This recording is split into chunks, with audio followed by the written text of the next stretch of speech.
But you've also learned a lot about money hacks being a pastor. What are some other ones that you can think of? I know there's a housing allowance thing. Can you tell us about that and how people can maximize certain provisions that happen? Yeah, there's what's called a clergy housing allowance. Okay. I think the history behind this, again, don't quote me on this, but to my understanding, the way it's worded in the IRS, the way it's worded in the tax forms that you have to fill out to qualify for this, so that you can be compliant, is they use words like parsonage. And so my assumption is that this was created so that there could be a tax-free way for ministers and clergy to have housing.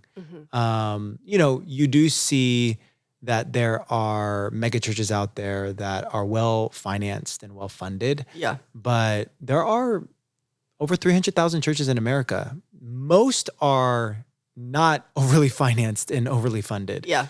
And so these advantages that the government has provided, kind of like a subsidy, really helps the average minister be able to afford things like housing.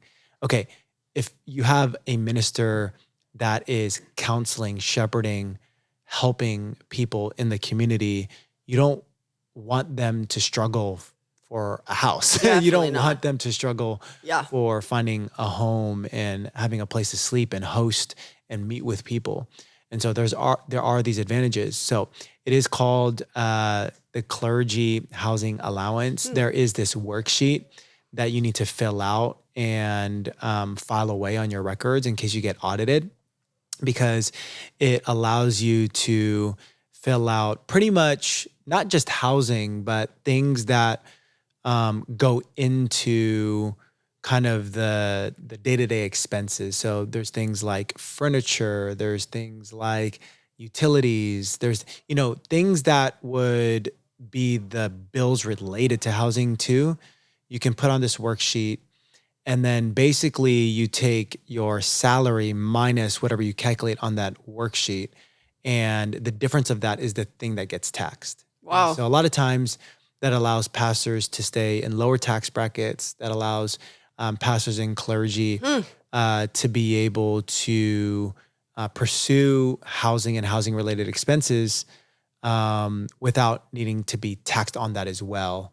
And it's in addition to also having to spend on that. So it is good from the standpoint, if you think about it, especially in like places like California and New York, you're getting a bump of, 10, 20% on your overall compensation.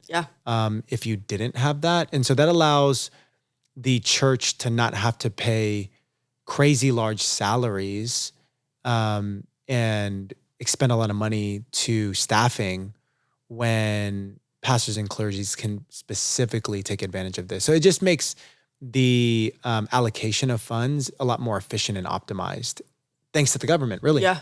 That's so crazy. I've never heard of that before. Yeah. That's a big money hack.